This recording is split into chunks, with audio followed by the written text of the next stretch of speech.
Okay, this series is actually going to be very short, but I've called this chord following scales. This literally means that you can take a chord by itself and even a progression and look at it and change the scale type according to what type of chord it is. And you're going to say, well, how in the heck is this useful? And I'll show you. We're just going to do some demonstrations of using this technique first before we start going through it. And it will be short, this series, because either you understand it at one point or you don't. There's no in between. So I'm going to go ahead and just get started. Just taking the C major chord, right? Well, actually, let's take a very common secondary dominant function, half diminished to 2, pretty much diatonic in the melody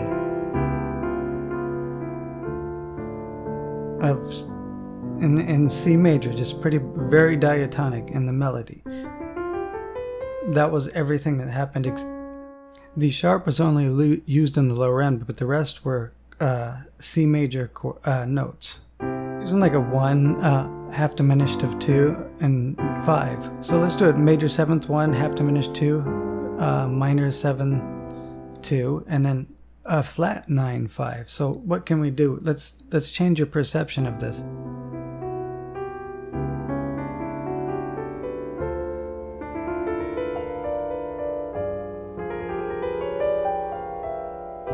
Maybe I'll go to a normal augmented 5. So what happened there? Well, when I used the C major 7th, I used Lydian, okay? On the half diminished, I used Locrian, C sharp Locrian, and then D minor 7th, I used Dorian, but passing through the 6. And then on the G flat 9, I used the diminished scale.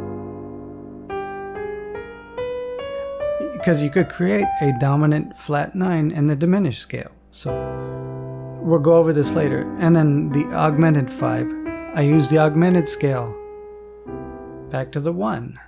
And so that's chord following. I'm following the chords.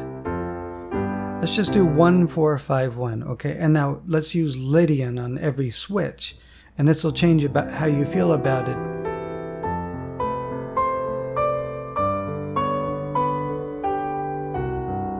It'll actually produce, if you keep doing that over and over again, kind of like a unresolved Lydian chain. And I'm literally just following the chords and what scale can fit over the top of them. I use this kind of stuff all the time. So, dominance chord. You have all these options. And we're going to cover these later. This is what this series is going to be about. You can use all kinds of these different scales over the top of things, but so let's take Lydian flat 7. Like if you're a film composer, you may be like, I don't want to use this. It doesn't sound epic enough. But if I do something like this, do tritone Lydian flat 7. Actually sounds kind of mysterious now. It doesn't sound like Simpsons or something. So that would be a reason to learn chord following. You could change the scale.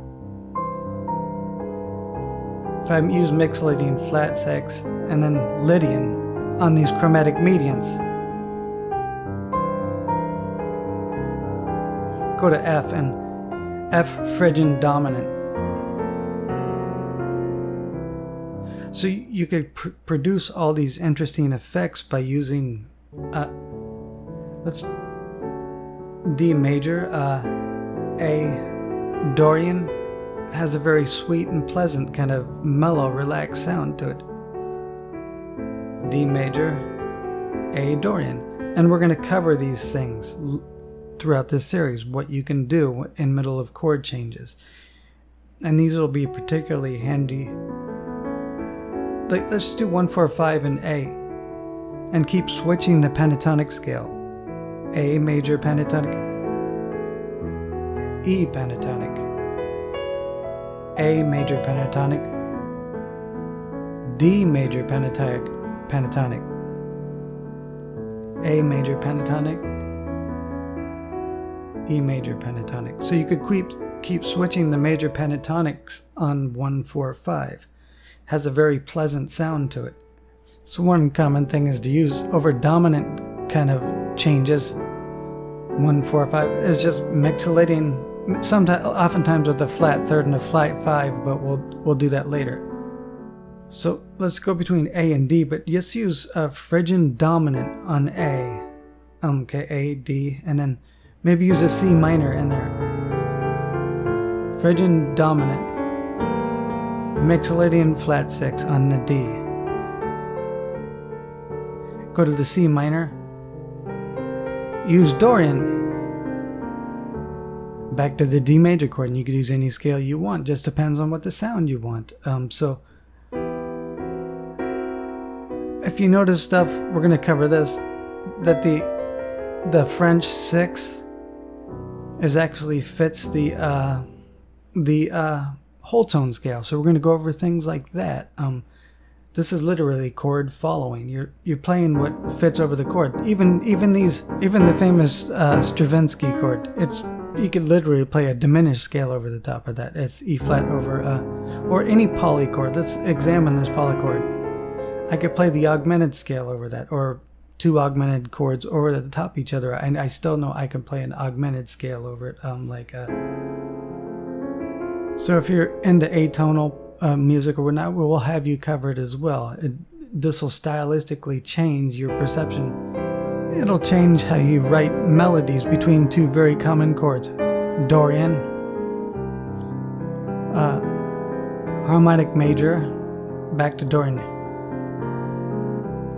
So without going into great detail, we'll just harmonic major over the C, and then Dorian over the F minor 7th.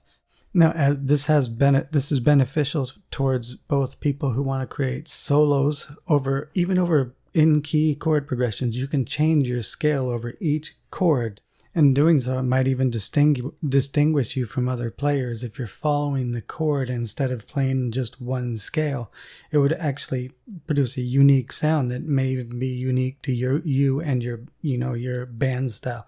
If you want to get into film composing, this is something you probably should know anyways. Know what kind of scales immediately on chord change will continuously produce the mysterious sound, or even less mysterious, maybe just neutral, or even aggressive. So if you know these things upon chord switches, doesn't matter if you're in key or out of key, all these things, and even with polychords, you could often find that they will fit certain scales, and sometimes you may not want to be so atonal that you're using like a few different keys over top of polychords or something. Maybe you want to have a little bit of structure and something. We'll just cover.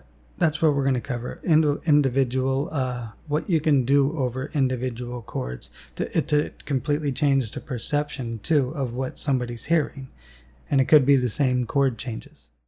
For example, like the Lydian example where we used 1, 4, and 5, but we played Lydian over the top of that.